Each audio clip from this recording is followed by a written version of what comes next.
السلام علیکم ورحمۃ اللہ وبرکاتہ۔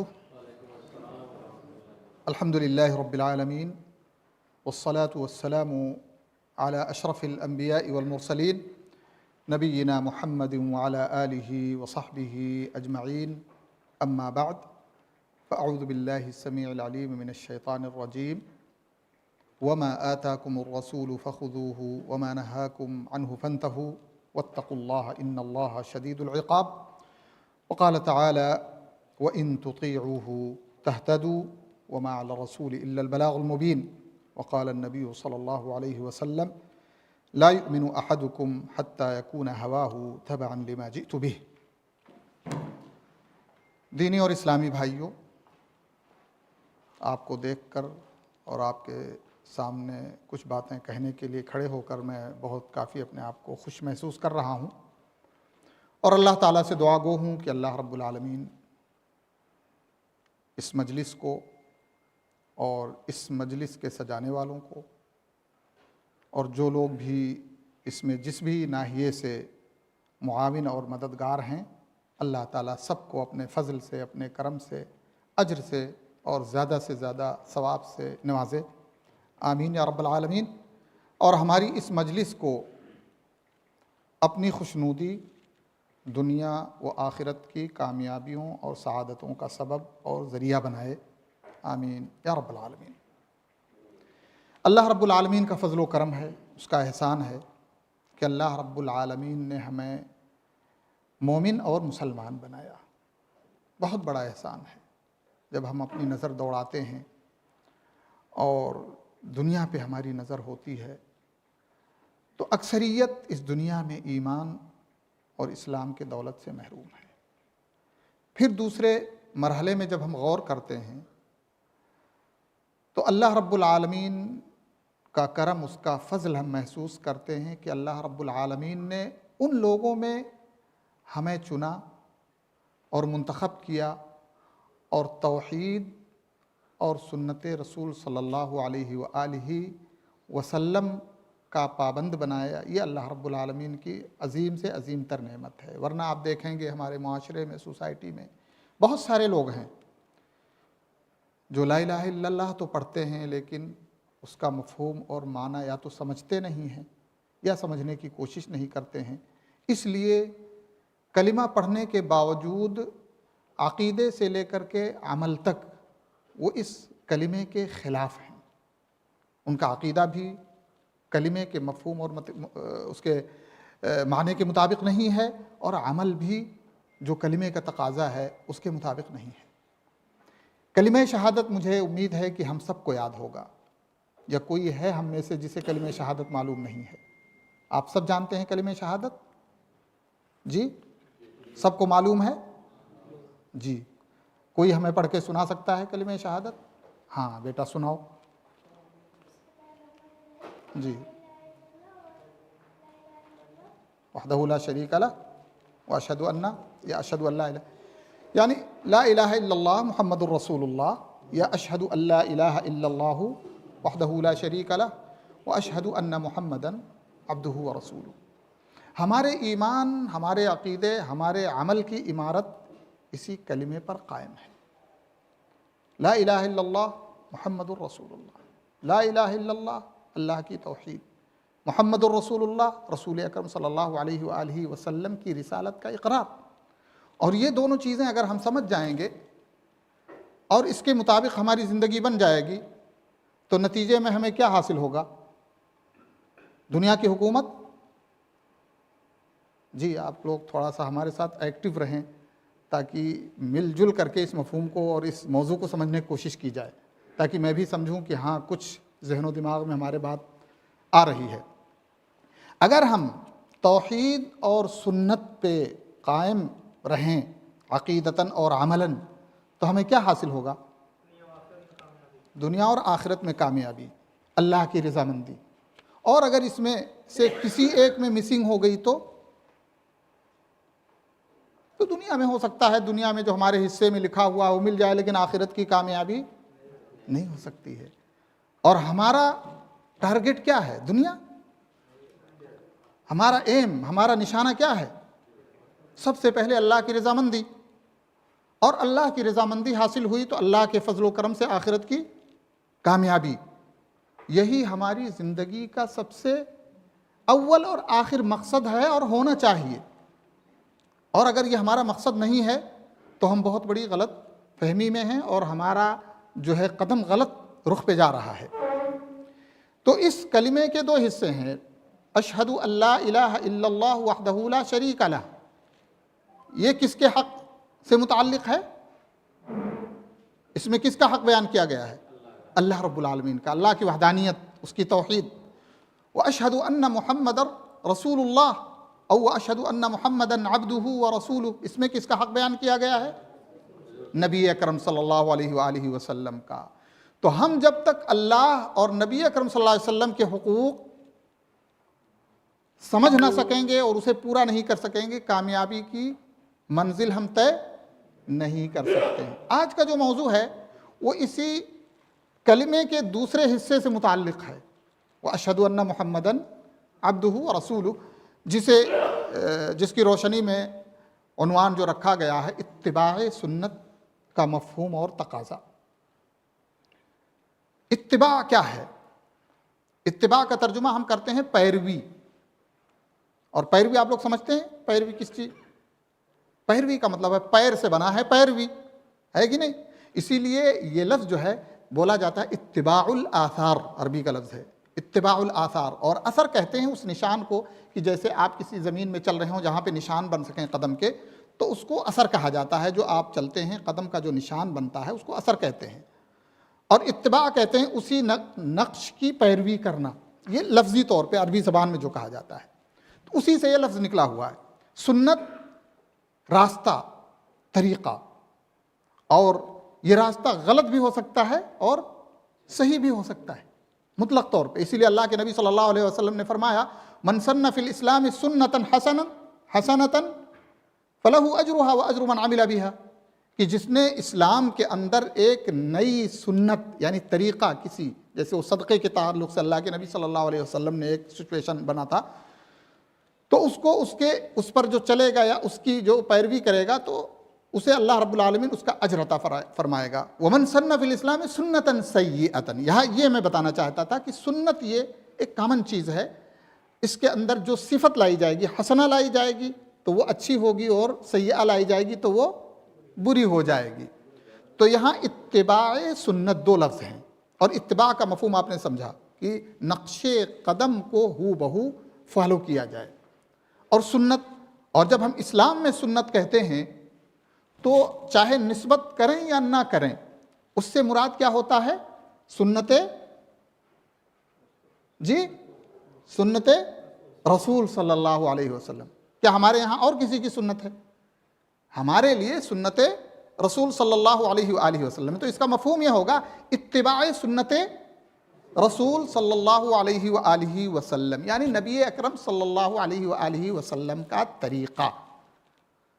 اور جب تک ہم اپنی زندگی میں، عقیدے میں، عمل میں، اٹھنے میں، بیٹھنے میں، چلنے میں، پھرنے میں، معاملات میں ہم پیارے نبی صلی اللہ علیہ وآلہ وسلم کی تعلیمات کو اپنی زندگی میں نافذ نہیں کریں گے تو ہم ایمان کے درجے کمال تک نہیں پہنچ سکتے ہیں۔ جس قدر ہماری زندگی میں عقیدے کی تصحیح کے بعد عملی طور پہ پیارے نبی صلی اللہ علیہ وآلہ وسلم کی پیروی ہوگی، آپ کی اقتداء ہوگی، اور آپ کے اوامر کے مطابق ہماری زندگی ہوگی، ہمارا قدم جو ہے ایمان کے درجے کے کمال کی طرف بڑھے گا، اور ایمان کا لیول ہمارا بڑھے گا۔ اور جس قدر ہمارے اندر کوتاہی ہوگی، سنت کی پیروی میں کمی ہوگی، غفلت ہوگی، سستی ہوگی، لاپرواہی ہوگی، ہمارے ایمان کا لیول کم ہوتا جائے گا۔ لیکن ہم سب کو چاہیے کیا؟ ایمان کا لیول کم چاہیے، ہائی چاہیے، ڈاؤن چاہیے؟ ظاہر سی بات ہے ہر سچے مومن کی خواہش یہی ہے کہ وہ ایمان کے درجات کی سیڑھیوں کو طے کرتا جائے، نہ کہ وہ ڈاؤن ہوتا جائے۔ تو اس سے پتہ یہ چلا کہ نبی اکرم صلی اللہ علیہ وسلم کی سنت کی جو پیروی جس قدر کرے گا، اسی قدر وہ اللہ کے نبی صلی اللہ علیہ وآلہ وسلم کی صحبت میں، قربت میں زیادہ قریب ہوگا، اور نبیین، صدیقین، شہداء، صالحین کے زمرے میں اللہ رب العالمین اس کو شامل فرمائے گا، جیسا کہ آپ نے شیخ صاحب کے بیان میں وہ آیت سنی۔ تو اللہ رب العالمین نے اس وقت تک ہمارے لیے اپنی محبت کی گارنٹی نہیں دی جب تک کہ ہم نبی اکرم صلی اللہ علیہ وآلہ وسلم کے سچے پیروکار نہ ہو جائیں۔ سورہ آل عمران میں اللہ رب العالمین نے فرمایا کہ قُلْ إِن كُنتُمْ تُحِبُّونَ اللَّهَ فَاتَّبِعُونِي يُحْبِبْكُمُ اللَّهُ وَيَغْفِرْ لَكُمْ ذُنُوبَكُمْ وَاللَّهُ غَفُورٌ رَحِيمٌ کہ اے نبی آپ کہہ دیجئے کہ اگر تم محبت کرتے ہو کس سے؟ اللہ سے۔ ہم سب اللہ سے محبت کرتے ہیں کہ نہیں؟ کرتے ہیں، لیکن ہمیں پرکھنا ہے کہ ہم واقعی اللہ سے محبت کرتے ہیں کہ خالی دعوے میں ہیں۔ ہمارا دعویٰ ہے اللہ کی محبت کا، اور اس دعوے میں ہم پکے ہیں کہ نہیں؟ اللہ نے ایک معیار بتایا، ایک کسوٹی بتائی تمام لوگوں کو، تمام اللہ کی محبت کا دعویٰ کرنے والوں کو اللہ رب العالمین نے ایک پیمانہ دیا۔ کیا پیمانہ دیا؟ کہ فَاتَّبِعُونِ، اے نبی کہیے میں جیسے جیسے تمہیں کہتا ہوں ویسے ویسے چلو، جو جو کہتا ہوں اسی حساب سے اپنے آپ کو ڈھالنے کی کوشش کرو۔ جس قدر تم میری پیروی کرو گے اور جس قدر تم میری پیروی میں کھرے اترو گے، نتیجتاً ہم کو کیا حاصل ہوگا؟ کیا حاصل ہوگا؟ اللہ کی محبت۔ یہ حقیقت میں اللہ کی محبت حاصل ہوگی۔ کیوں؟ اس لیے کہ یہ کمال کی بات نہیں ہے کہ ہم دعویٰ کریں اللہ کی محبت کی۔ یہ دعویٰ تو سب لوگ کرتے ہیں۔ جو نماز نہیں پڑھتا اس سے پوچھیے اللہ سے محبت کرتے ہیں کہ نہیں، تو کیا بولے گا؟ ہو سکتا ہے جو نماز پڑھتے ہوں ان کی آواز دھیمی پڑ جائے، اور جو نہیں پڑھتا اس کی آواز اونچی ہو جائے۔ اور ہمارے معاشرے اور سوسائٹی میں نبی کی محبت یعنی نبی کی شان میں گستاخی شقاوت ہے، بدبختی ہے، اور اللہ رب العالمین کے عذاب کا وہ مستحق ہوگا جو نبی کی شان میں گستاخی کرے۔ لیکن نبی کی شان میں جب گستاخی ہوتی ہے تو روڈ پہ اترنے والے اکثر بے نمازی ہوتے ہیں۔ روڈ پہ اترنے والے اکثریت دھوکے بازوں کی ہوتی ہے، جو لوگوں کے ساتھ چیٹنگ اور فراڈ کیے رہتے ہیں۔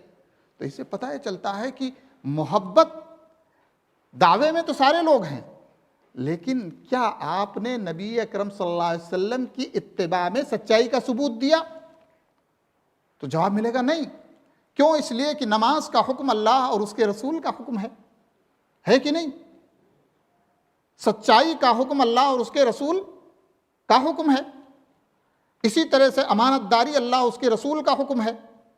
تو ہم ان صفات کے اندر تو زیرو نظر آتے ہیں، اور جب دعوے کی بات آتی ہے تو روڈ پہ ہم سب سے پہلے نظر آتے ہیں۔ اب آپ یہ بتائیں کہ ایک آدمی نماز نہیں پڑھتا، سچائی نہیں اس کے اندر، دھوکہ ہے، فراڈ ہے، دین سے دوری ہے، اور وہ روڈ پہ نکل کے اللہ کے نبی صلی اللہ علیہ وآلہ وسلم کی محبت کے دعوے بھرتا ہے کہ ہم جس نے بھی گستاخی کی اس کے تعلق سے وہ اپنے بیانات دیتا ہے، اپنی تحریریں دیتا ہے، اللہ کے نبی خوش ہو جائیں گے اس آدمی سے؟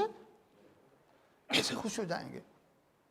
اس لیے کہ سب سے بڑا دشمن تو ہے اللہ کے دین کا۔ اس لیے کہ دراصل دعویٰ نہیں، انسان کو دلیل پیش کرنی چاہیے، ورنہ تو دعوے تو بہت بڑے بڑے ہم یہیں پر بیٹھ کے کر سکتے ہیں کہ نہیں؟ دعویٰ کرنے میں کیا لگتا ہے؟ بڑے بڑے دعوے کر سکتے ہیں، لیکن اس دعوے کے مطابق جب اترنا ہوا تو کیا اتر سکتے ہیں یا اترے ہیں کہ نہیں اترے؟ تو اللہ کی محبت جب تک نبی کی سچی صحیح پیروی نہیں ہوگی اللہ کی محبت حاصل نہیں ہو سکتی ہے، اور جب تک اللہ کی محبت حاصل نہیں ہوگی اللہ کی رحمت اور اللہ کا فضل ہم کو حاصل نہیں ہو سکتا ہے، اور جب تک اللہ کی رحمت اور اللہ کا فضل ہم کو حاصل نہیں ہوگا تب تک ہم آخرت کی کامیابی ہرگز حاصل نہیں کر سکتے ہیں۔ تو اصل بھئی دیکھیں، اللہ رب العالمین نے ہمارے اور آپ کے درمیان اللہ کی عبادت، اللہ کے احکام و فرامین پر عمل کرنے کے لیے جسے واسطہ بنایا وہ کون ہیں؟ اللہ کے نبی صلی اللہ علیہ وآلہ وسلم ہیں۔ اس لیے ہم اللہ کے نبی صلی اللہ علیہ وسلم سے ہی گزرتے ہوئے اللہ تک پہنچ سکتے ہیں، اور اگر کہیں ہم نے اللہ کے نبی صلی اللہ علیہ وسلم کو مس کیا تو ہم نے گویا اپنی اصلی راہ مس کر دی۔ اب ہم اپنی اصلی منزل تک پہنچ نہیں سکتے، اور ہماری اصلی منزل اور آخری منزل کیا ہے؟ آخری منزل کیا ہے؟ جنت ہے کہ نہیں؟ اصل ہماری تگ و دوڑ ہماری بھاگ دوڑ، محنت، کوشش، تمنا، خواہش، نماز، روزہ، حج، زکوٰۃ، یہ ساری چیزیں ہم کرتے کس لیے ہیں؟ جنت کے لیے کرتے ہیں نا۔ اور اللہ رب العالمین نے فرمایا بھی ہے، سارعوا الی مغفرۃ من ربکم وجنۃ عرضها السماوات والارض اعدت للمتقین۔ یہ جنت متقیوں کے لیے بنائی گئی ہے، اس لیے ہم نیکیوں کے ذریعے، اعمال صالحہ کے ذریعے بھاگ اور دوڑ کرتے ہیں، اور اس طرح سے وہاں تک پہنچنے کی کوشش کرتے ہیں۔ تو اللہ رب العالمین نے ہمیں صراط مستقیم پر چلنے کا حکم دیا، اور صراط مستقیم جب تک نبی اکرم صلی اللہ علیہ وآلہ وسلم کی اطاعت اور پیروی نہیں ہوگی، اس وقت تک ہم صراط مستقیم پر نہیں چل سکتے، قائم اور گامزن نہیں ہو سکتے۔ اللہ رب العالمین نے بہت ساری آیتوں میں پیارے نبی صلی اللہ علیہ وسلم کی اطاعت کی شکل میں، فرما برداری کی شکل میں آیتیں اللہ رب العالمین نے نازل کی ہیں۔ اسی میں سے آل عمران کی آیت آپ کو ہم نے سنائی کہ اللہ رب العالمین فرماتا ہے کہ تم میری محبت کو اس وقت تک نہیں پا سکتے ہو جب تک میرے نبی صلی اللہ علیہ وآلہ وسلم کے اتباع اور پیروی کی شکل میں اپنے آپ کو پیش نہیں کرو گے، اس وقت تک حاصل نہیں ہو سکتا ہے۔ امام طبری رحمۃ اللہ علیہ فرماتے ہیں، کہتے ہیں کہ اللہ رب العالمین نے اس آیت کے اندر مخاطب کیا ہے نجران کے نصارہ کو، کیونکہ وہ کیا کہتے تھے؟ یہ نصارہ نحن احباء اللہ ابناء اللہ و احباؤہ، کہ ہم اللہ کے بیٹے اور اس کے محبوب ہیں، دعویٰ کرتے تھے۔ تو اللہ رب العالمین نے قرآن میں یہ آیت نازل کی کہ ان سے کہو کہ اگر تم اللہ کی محبت میں ہو تو پھر میرے اوپر ایمان لاؤ، میری پیروی کرو۔ اے نبی آپ کہہ دیجئے کہ تم سچے ہو اگر، اور یہ ہم سب کے لیے یہ حکم ہے، یہی معیار ہے، یہی کسوٹی ہے، اور اسی کی روشنی میں ہم اللہ رب العالمین کے ہاں اعلیٰ درجہ پائیں گے۔ کسی شاعر نے کہا ہے، عربی شاعر نے، کہ تعصی الالہ وانت تظہر حبہ هذا لعمری فی القیاس شنیع لو کان حبک صادقا لاطعته ان المحب لمن يحب مطیع، کہ تعصی الالہ وانت تظہر حبہ، تم اپنے رب کی نافرمانی کرتے ہو اور اس کی محبت کا اظہار کرتے ہو، میرے عمر کی قسم ہے یہ تو عقل میں آنے والی بات نہیں ہے، یہ تو بہت بری چیز ہے اگر عقلی طور پہ سوچا جائے کہ جس سے محبت کا دعویٰ ہے اس کی نافرمانی ہے۔ کیوں؟ اس لیے کہ عقل اور انصاف یہ کہتا ہے کہ اگر تمہاری محبت سچی ہوتی تو تم پیروی ضرور کرتے اس کے حکم کو ضرور مانتے، اس کے حکم کے مطابق زندگی ضرور گزارتے۔ کیوں؟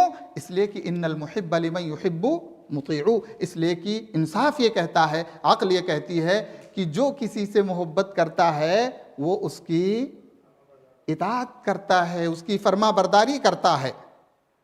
اسی لیے اللہ رب العالمین فرمایا یا ایھا الذین آمنوا اطیعوا اللہ ورسولہ ولا تولوا عنہ وانتم تسمعون۔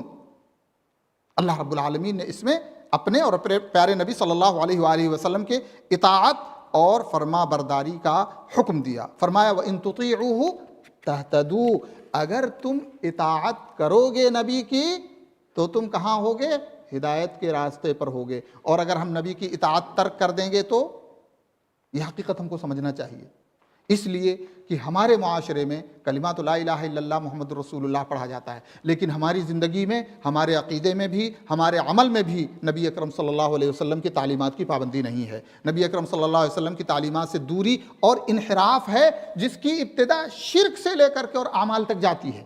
ہمارے معاشرے میں کلمہ لا الہ الا اللہ پڑھنے والے موجود ہیں، لیکن شرک جلی کرتے ہیں، کھلم کھلا شرک کا ارتکاب کرتے ہیں۔ اگر آپ کو قرآن اور سنت کی روشنی میں توحید اور سنت کا علم ہوگا تو آپ کو واضح طور پہ سمجھ میں آئے گا کہ اکثریت، جیسا کہ اللہ رب العالمین نے فرمایا بھی کہ وما یؤمن اکثرهم باللہ الا وهم مشرکون، کہ اکثر لوگ جو ایمان کا دعویٰ بھی کرتے ہیں، جو ایمان کی بات بھی کرتے ہیں، اکثر لوگ شرک میں مبتلا ہیں، مشرک ہیں۔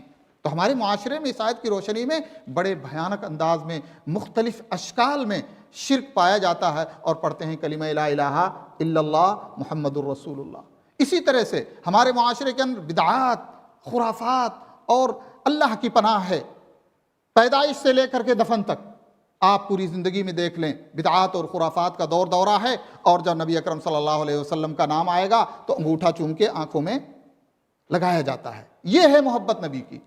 زندگی میں مخالفتیں ہیں، عقیدہ بھی شرکیہ ہے، عمل بھی بدعیہ ہے، بدعات کے روشنی میں ہے، اور سنت سے دوری ہے۔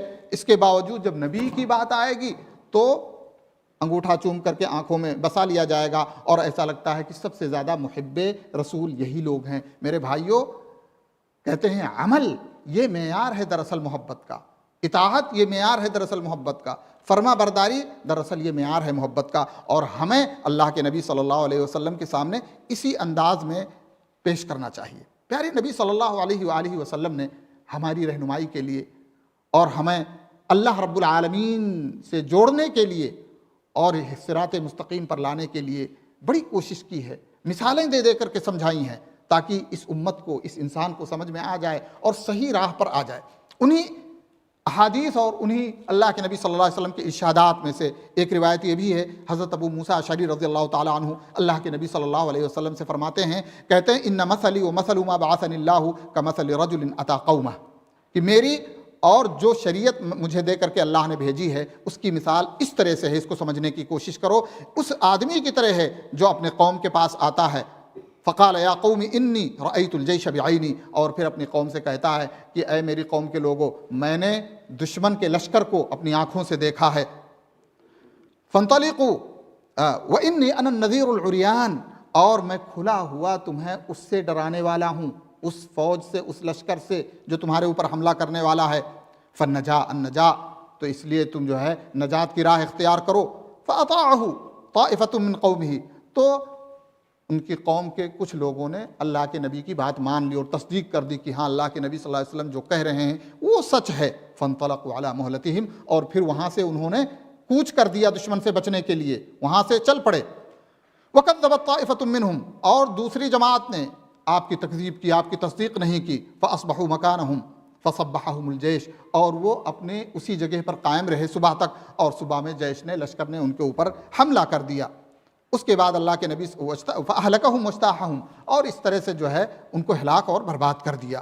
فذلک مثل من اطاعنی واتبع ما جئت بہ، تو اللہ کے نبی صلی اللہ علیہ وسلم فرماتے ہیں یہ مثال ہے ان کی جنہوں نے میری اطاعت کی، فرما برداری کی، اور جو حکم اور جو شریعت میں نے ان کے سامنے اللہ کی طرف سے پیش کی ہے اس کی پیروی کی، اس کو مانا، اس کے مطابق زندگی بنایا۔ وَمَثَلُ مَنْ عَصَانِي، اور اس کی مثال ہے جس نے میری بات نہیں مانی۔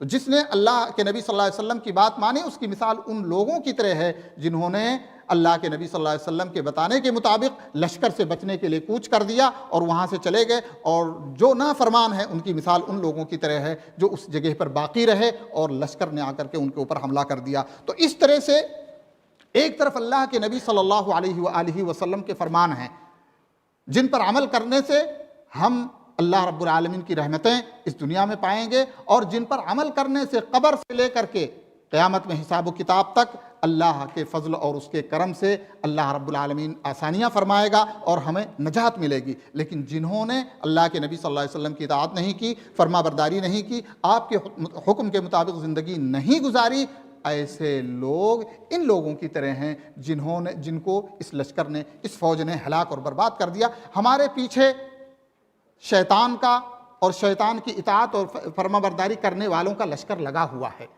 اور قیامت تک لگا رہے گا، لیکن ہماری محفل میں، ہماری مجلس میں، ہمارے معاشرے میں، ہماری سوسائٹی میں ایسے لوگ بھی ہیں جو لوگوں کو ڈراتے رہیں گے، لوگوں کو بتاتے رہیں گے، اور لوگوں کو نبی اکرم صلی اللہ علیہ وآلہ وسلم کی تعلیمات سے آگاہ کرتے رہیں گے، اور جو لوگ ان تعلیمات کو سنیں گے، عمل کریں گے اور اس کے مطابق اپنے معاشرے اور سوسائٹی اور اپنے گھر کو بنانے کی کوشش کریں گے، وہ یقیناً اللہ رب العالمین کے فضل اور کرم سے دنیا میں بھی آخرت میں بھی سعادت اور نجات کے مستحق بنیں گے۔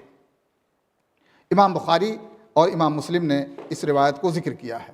اسی طرح سے اللہ کے نبی صلی اللہ علیہ وسلم نے اپنے اس طریقے کو اور اپنی سنتوں کو لوگوں کے سامنے مزید واضح کرتے ہوئے فرمایا۔ عرباد بن ساریہ رضی اللہ تعالیٰ عنہ فرماتے ہیں کہ اللہ کے نبی صلی اللہ علیہ وسلم کا فرمان ہے، اللہ کے نبی صلی اللہ علیہ وسلم نے فرمایا ترکتکم علی البیضاء لیلھا کنہارھا، کہ میں نے تمہیں ایک ایسی راہ پر چھوڑا ہے بہت ہی روشن ہے، لیلھا کنہارھا، اس کی رات بھی اس کے دن کی طرح روشن ہے۔ کہنے کا مطلب یہ ہے کہ یہ دین اتنا واضح ہے، اتنا کلیئر ہے، اتنا آسان ہے کہ کسی کے لیے کوئی مشکل نہیں ہے اس کو سمجھنا اور اس کے مطابق عمل کرنا۔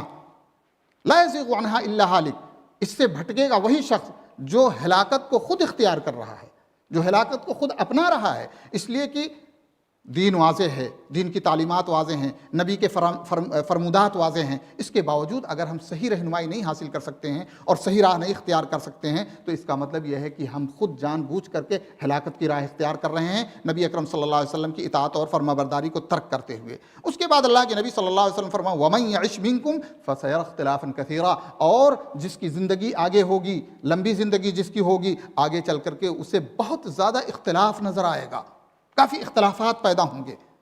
فعلیکم بسنتی، آج ہم جس ماحول اور جس مرحلے سے گزر رہے ہیں، ہمارے معاشرے میں اختلاف اللہ کی پناہ ہے، فرقے، گروپ، جماعتیں پائی جاتی ہیں۔ اللہ کے نبی صلی اللہ علیہ وسلم نے فرمایا اگر تم نجات اور جنت کی راہ اختیار کرنا چاہتے ہو فعلیکم بسنتی، میری سنت کو تلاشو، میری سنت کو اختیار کرو، اختلافات کے زد میں مت پڑنا اور اختلافات کے شکار مت ہو جانا۔ وہ سنت الخلفاء الراشدین المہدیین، اور خلفائے راشدین جو ہدایت یافتہ ہیں اللہ کے نبی صلی اللہ علیہ وسلم کے خلفاء، ان کی رائے اختیار کرنا۔ تمسکوا بہا، مضبوطی سے پکڑنا، کمزوری نہیں ہونی چاہیے۔ ہم اور ہمارے معاشرے میں کچھ افراد ایسے ہیں جن کو اگر بدعت مل جاتی ہے، کسی کا فرمان مل جاتا ہے امتی کے، اس کو تو مضبوطی سے پکڑے رہتے ہیں، اس کی طرف سے وکالت بھی کرتے ہیں، اس کی طرف سے لڑتے بھی ہیں، اس کی طرف سے جھگڑے بھی کرتے ہیں، لیکن اگر سنت نبی صلی اللہ علیہ وسلم کا تذکرہ اس کے مقابل میں کر دیا جائے تو ایسا لگتا ہے کہ کوئی خیال ہے، کوئی کہانی ہے۔ یہ بہت خطرناک چیز ہے۔ سنت نبی اگر ہم کو مل جائے، صحیح سنت اگر ہم کو مل جاتی ہے تو پھر ہمارا عمل پوری زندگی کا کچھ ہو، اگر اس کے خلاف ہے تو ہمیں پہلی صورت میں اس کو ترک کر کے نبی کی سنت کو اختیار کرنا چاہیے، اس لیے کہ یہی ہدایت کی راہ ہے۔ اللہ کے نبی صلی اللہ علیہ وسلم نے فرمایا سنت کو مضبوطی سے دانتوں سے پکڑو، وَإِيَّاكُمْ وَمُحْدَثَاتِ الْأُمُورِ، اور اپنے آپ کو نئی نئی ایجاد کردہ دین کے اندر باتوں سے اپنے آپ کو بچاؤ۔ فَإِنَّ كُلَّ مُحْدَثَةٍ بِدْعَةٍ، اس لیے کہ ہر نئی چیز جو ہمارے رب کے فرمان کے خلاف اور ہمارے نبی کی سنت اور جو ہے فرمودات کے خلاف ہے وہ بدعت ہے، اور ہر بدعت گمراہی ہے، اور ہر گمراہی انسان کو کہاں لے جانے والی ہے؟ جہنم میں لے جانے والی ہے۔ تو معاملہ بہت خطرناک ہے۔ بہرحال وقت مختصر کرنا ہے۔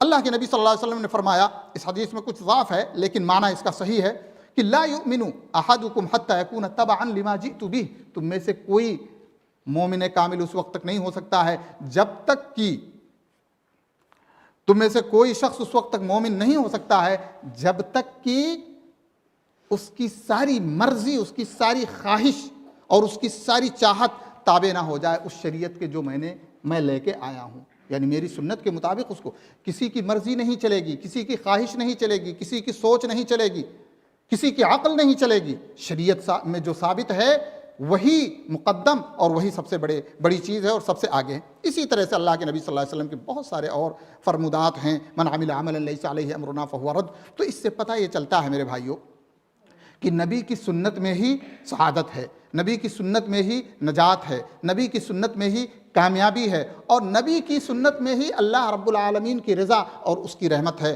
اس لیے ہمیں نبی کی سنت کا خیال کرنا چاہیے اور نبی کی سنت کی پابندی کرنی چاہیے۔ اسی طرح سے سلف کے اقوال بھی ہیں۔ حضرت عبداللہ ابن مسعود رضی اللہ تعالیٰ عنہ فرماتے اتبعوا ولا تبتدعوا، اے لوگو اتباع کرو، پیروی کرو نبی کی، ولا تبتدعوا، اور بدعتوں کے پیچھے نہ پڑو، بدعتوں کے چکر میں مت پڑو، فقد کفیتم، اللہ رب العالمین نے نبی اکرم صلی اللہ علیہ وآلہ وسلم پر دین اسلام کو مکمل کر کے کفایت ہو گئی ہے اس کے اندر۔ اب نئے لوگوں کی انٹری کی ضرورت نہیں ہے، نئے لوگوں کے اجتہاد نصوص کی موجودگی میں ضرورت نہیں ہے، کافی ہو گیا معاملہ۔ اسی طرح سے فرماتے انا نقتدی، ہم اللہ کے نبی کی پیروی کرتے ہیں، ولا نبتدی، ہم اپنی طرف سے کوئی ابتدا نہیں کرتے کسی چیز کی، ونتبع، اور ہم پیروی کرتے ہیں، ولا نبتدع، اور ہم کبھی بھی اپنی طرف سے بدعتوں کے پیچھے نہیں پڑتے یا بدعتیں ایجاد نہیں کرتے ہیں. وَلَن نَضِلَّ مَا تَمَسَّكْنَا بِالْأَثَرِ، اور ہرگز ہم گمراہ اس وقت تک نہیں ہو سکتے ہیں جب تک حدیثوں کی پابندی اور حدیثوں کو اختیار کرتے رہیں گے،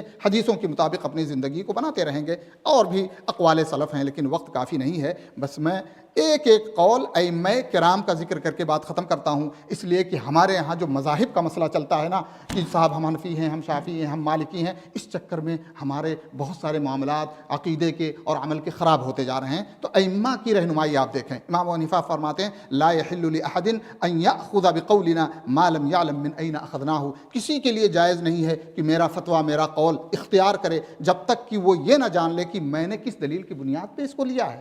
میری دلیل اگر اس کو پتہ نہیں چلتی ہے تو ہرگز وہ میرا فتویٰ اختیار نہ کرے. اسی طرح سے اور واضح طور پہ فرماتے ہیں کہ حرام علی من یعرف دلیلی ان یفتی بکلامی، حرام علی من لا یعرف دلیلی ان یفتی بکلامی، حرام ہے اس شخص پر جو میری دلیل نہیں جانتا میرے فتوے میں کہ وہ میرے جو ہے کلام کے مطابق جو ہے کوئی فتویٰ دے.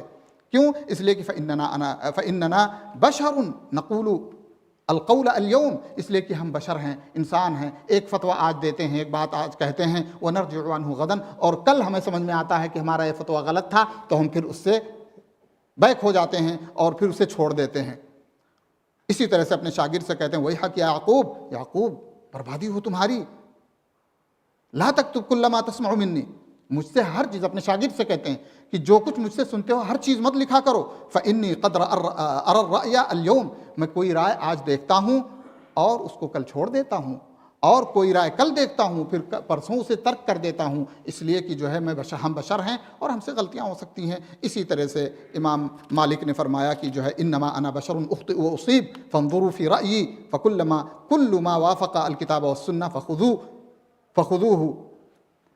امام مالک کہتے ہیں کہ میں بشر ہوں، مجھ سے غلطی بھی ہو سکتی ہے اور صحیح بات بھی نکل سکتی ہے، لیکن تم میری رائے میں دیکھو جو قرآن و سنت کے مطابق ہو اسے اختیار کر لو، اور جو قرآن و سنت کے خلاف ہو اسے ترک کر دو. اسی طرح سے امام شافعی بھی کہتے ہیں، فرماتے ہیں اجمع المسلمون علی ان من استبان له سنت رسول اللہ صلی اللہ علیہ وسلم لم يحل له ان يدعها لقول احد، یعنی تمام مسلمانوں کا اس بات پر اتفاق ہے کہ اگر سنت رسول صلی اللہ علیہ وسلم اس کے سامنے آ گئی تو پھر کسی طرح سے اس کے لیے حلال اور جائز نہیں ہوگا کہ وہ کسی کے فتوے کے بنیاد پر نبی اکرم صلی اللہ علیہ وسلم کا قول اور فرمان چھوڑ دے. اسی طرح سے اذا صح الحدیث فهو مذہبی، یہ بھی ثابت ہے ان سے کہ جب صحیح حدیث ثابت ہو جائے تو وہی میرا مذہب ہے. کہنے کا مطلب یہ ہے کہ ائمہ کرام نے اپنا دامن بچا لیا ہے. اب اگر ائمہ کے پیچھے ہم جاتے ہیں اور احادیث ترک کرتے ہیں مذہب کے نام پہ، تقلید کے نام پہ، تو میرے بھائیوں قیامت کے دن کوئی مفتی ہمیں بچانے والا نہیں ہے. ہمارے نبی صلی اللہ علیہ وسلم کی اطاعت اور پیروی ہی ہمارے لیے نجات کا ذریعہ بنے گی. اس لیے خلاصہ یہ ہے، تقاضا یہ ہے کہ ہم اللہ کے نبی صلی اللہ علیہ وآلہ وسلم پر سچے ایمان کا ثبوت دیں. اور سچے ایمان کا ثبوت یہ ہے کہ اللہ کے نبی صلی اللہ علیہ وآلہ وسلم کی احادیث اور پیارے نبی صلی اللہ علیہ وسلم کے فرمان کو ہر شخص کے قول پر مقدم رکھیں. یہ ہوگا اللہ کے نبی صلی اللہ علیہ وسلم کی محبت کا تقاضا. اور اسی طرح سے جب ہمیں سنت مل جائے تو اکتفا اس پر نہ کریں کہ ہم اس پہ عمل کر رہے ہیں، اسے ہمیں پھیلانا چاہیے. نبی اکرم صلی اللہ علیہ وآلہ وسلم کے تعلق سے اگر ان کے نام سے اگر ضعیف، موضوع، منکر احادیث لوگوں میں پھیلائی جاتی ہیں، ہمیں بھرپور اس کا مقابلہ کرنا چاہیے. اور آج ہمارے معاشرے میں ضعیف، موضوع، من گھڑت حدیثیں نبی اکرم صلی اللہ علیہ وسلم کی طرف منسوب کر دی جاتی ہیں اور پھر اسے نبی کی سنت کا نام دے کر کے پھیلایا جاتا ہے. بہت خطرناک معاملہ ہے. اللہ کے نبی صلی اللہ علیہ وسلم نے فرمایا من کذب علی متعمدا فلیتبوأ مقعدہ من النار، جس نے میرے تعلق سے کوئی جھوٹ بات کہی یا سنی یا پھیلایا، جو بھی ہے سب اس زمرے میں آ جائیں گے، تو اسے اپنا ٹھکانہ جہنم میں بنانا چاہیے. تو نبی کی سنت پر عمل کریں، نبی کی سنت کو، صحیح سنت کو پھیلائیں. نبی کے نام سے جو ہے جھوٹ پھیلایا جا رہا ہے اس کا ہم دفاع کریں. یہ ہمارے نبی صلی اللہ علیہ وآلہ وسلم کے اتباع کا تقاضا ہے. اور اس طرح سے ہم صراط مستقیم قرآن و سنت کی روشنی میں معلوم کریں اور اس کے مطابق اپنا عقیدہ، اپنا عمل اور اپنا کردار اور اپنی زندگی بنانے کی کوشش کریں. تو انشاءاللہ دنیا میں بھی سعادت ملے گی، اللہ کی مدد شامل ہوگی، اور آخرت میں بھی اللہ رب العالمین کی رحمت، اللہ رب العالمین کا فضل ہم کو حاصل ہوگا. اور انشاءاللہ ثم انشاءاللہ اپنی رحمتوں سے، اپنے فضل سے اللہ رب العالمین ہمیں جنت کے اندر نبیین، صدیقین، شہداء اور صالحین کے ساتھ انشاءاللہ اللہ رب العالمین ہمیں جنت میں داخل کرے گا۔ اللہ رب العالمین سے دعا ہے کہ اللہ رب العالمین ہمیں قرآن سمجھنے کی، اللہ رب العالمین ہمیں سنت سمجھنے کی، اور قرآن و سنت کو سمجھنے کے بعد اس پر ہمیں عمل پیرا ہونے کی توفیق عطا فرمائے، اور ہمیں اللہ رب العالمین اپنی معصیت، اپنے نبی کی معصیت سے ہمیں بچنے کی توفیق عطا فرمائے۔ آمین۔ وآخر دعوانا ان الحمد للہ رب العالمین، والسلام علیکم ورحمۃ اللہ وبرکاتہ۔